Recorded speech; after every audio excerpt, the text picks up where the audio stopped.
ოპოზიციური ალიანსი და მიხეილ სააკაშვილი ერთმანეთს კვლავ უპირისპირდებიან. ექს-პრეზიდენტი მათ სამოქმედო გეგმას უწყუნებს, თუმცა ალიანსიდან გასვლას არაპირებს, რადგან მისი განცხადებით, ეს ახლა მეათე ხარისხოვანი და სრულიად არარელევანტური საკითხია.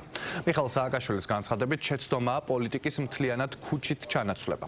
მისი განმარტებით, ოპოზიციამ უნდა შეწყვიტოს ერთი და იგივე წრეზე სიარული. სააკაშვილის კრიტიკა ოპოზიციურმა ალიანსმა პერსონალურ თავდასხმად შეაფასა.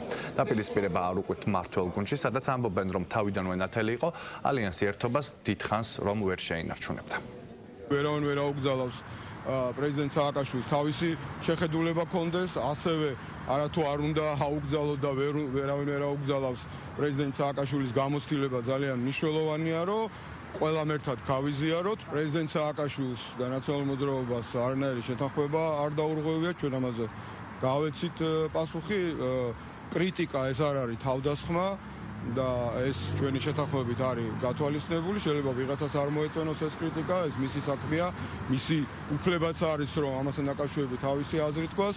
ჩვენი ალიანსი არ არის ერთფეროვანი ალიანსი, ჩვენი ალიანსი არ არის დაფუძნებული იმაზე, რომ ჩვენ ერთმანეთი უნდა გვიყვარდეს ან არ გვიყვარდეს, ჩვენ გვიყვარს საქართველო. ეს ალიანსი ვერ იქნება ანტიმიშა ალიანსი, თუ ვინმეს მოუნდება, რომ ასეთად გადააქციოს, ბუნებრივია ამას შევეწინააღმდეგებით და არ მგონია რომ ასეთად გადაიქცეს, მაგრამ თუ გადაიქცევა, ბუნებრივია იქ ჩვენი ადგილი არ იქნება. ჩვენ ვართ შემდეგ ადგილას, რომ შეთანხმება უნდა დაიცვას ყველამ.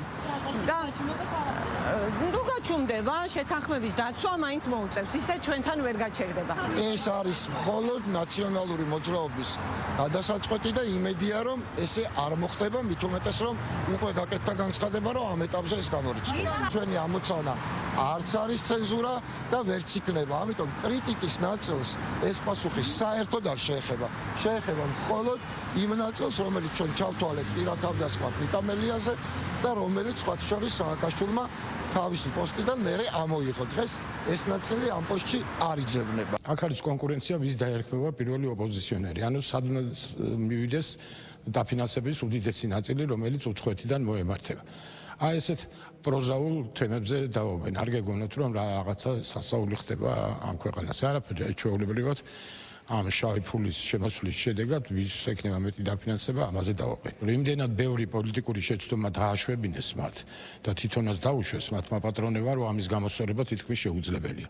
ის რომ 61 ოპოზიციონერი არზის ახლა აქ პარლამენტში დარბაზში და ოპონირებას არ უწევს ესე იგი ხელისუფლებას და ის რომ ადგილობრივი თვითმმართველობის არჩევნებში არ მიიღეს მონაწილეობა და მთელი ქვეყნის მასშტაბით საკრებულოებში არც ერთი წარმომადგენელი არ აყავთ.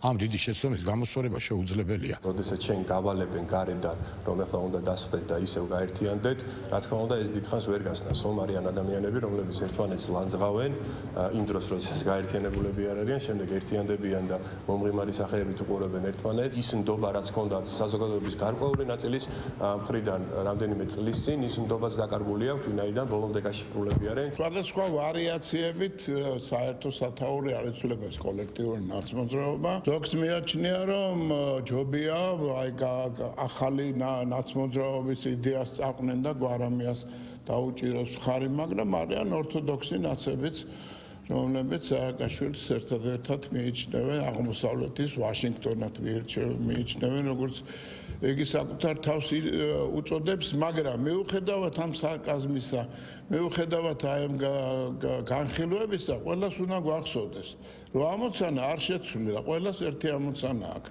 და მითითებაც ერთი აქვს, რომ ერთად იყვნენ გაერთიანებული.